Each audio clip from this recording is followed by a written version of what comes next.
reka twitangiraga filime kacu The Homeless Girl ya long time bataduhereza episode. Iyi ni episode ya 94. Mu byukuri Lewis na Alice nyuma yuko bavugana kuri telefone urukumbuzi connection bari bagiye kuba bagundirana, aribwo Alice hinagamo babicanyi batumwe na nyina wa Lewis ndetse intambara y'ubutita iza kuvuka. Nta muntu wari uzi ko Lewis azi kugerageza ku migeri, nyamara yaje kuba yamenya amakuru yose ya game ukuntu zaje kurangira. Gusa aka kanya tuvugana nuko filime yacije kurangira bashobewe kandi bibaza uko bari bubigenze n'icyo bari bikoreho nyuma yuko Lewis na Alice bamenyesha Lucky ibibabayeho.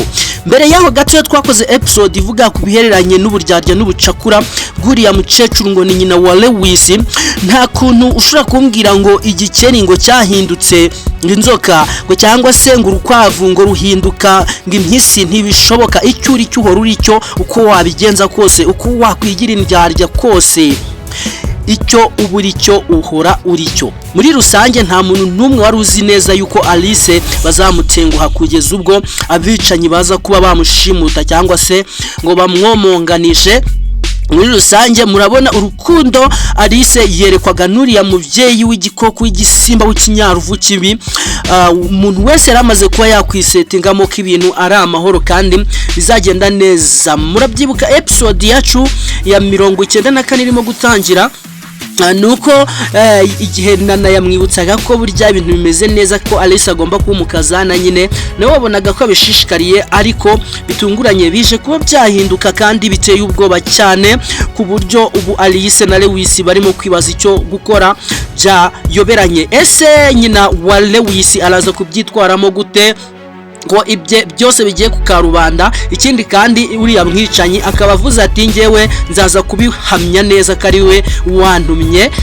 Muri rusange ibyo twiteze nk'ubukwe, ibirori bidasanzwe, ibyishimo hagati ya famille ya Lewis ndetse n'iya Alice, uyu munsi bibashije kuba byaba empty cyangwa se ubusa bitewe nuko Satani yagiye gukoresha ikirura acyambika uruhu rw'intama maze kiza mu ntama kugeza igihe zitereye amajanja kirazimara. Muri rusange icyo kirura nta kindi ni Mama Lewis, ni umubyeyi mubi utagira urukundo, utagira umutima ndetse udashira no mu gaciro. Muri rusange afite kamere nk'iyabarozi, kuko muri makeya we ntabwo ashobora kuba yakwemera icyo umutima we udashaka, kandi nyamara n'uburyarya n'ubucakura nyine bw'amagambo abavuga.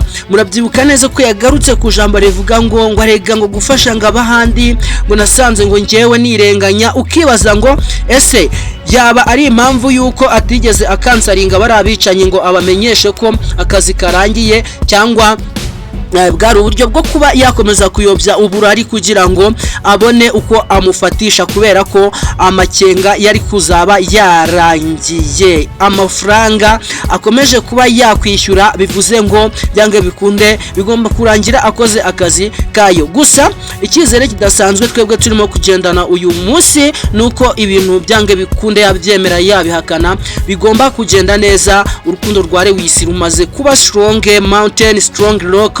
Nuvuga ngo ni ikintu gikomeye kigari kandi kigiye kuzagukira mu bukwe bwabo kwiherezo, tukabutaha kandi tukanezerwa, kabone nubwo urukundo rwabo rusa nawe rurimo kugenda runyura mu mahwa. Nawe rero niba ukunda ukaba ufite abanzi nk'aba ngaba, cyangwa se ukaba ufite abantu bakwihishamo mu buzima bwawe bwose, gerageza komeza kwihangana no kuba inararibonye nyine mu rukundo. Aya masomo tuba dufatira ahangaha nyine muri The Homeless Girl na ingenzi kandi abashobora kuzagukomeza igihe byakaze. Ngaho rero turi kumwe, mukomeze mudukurikirane.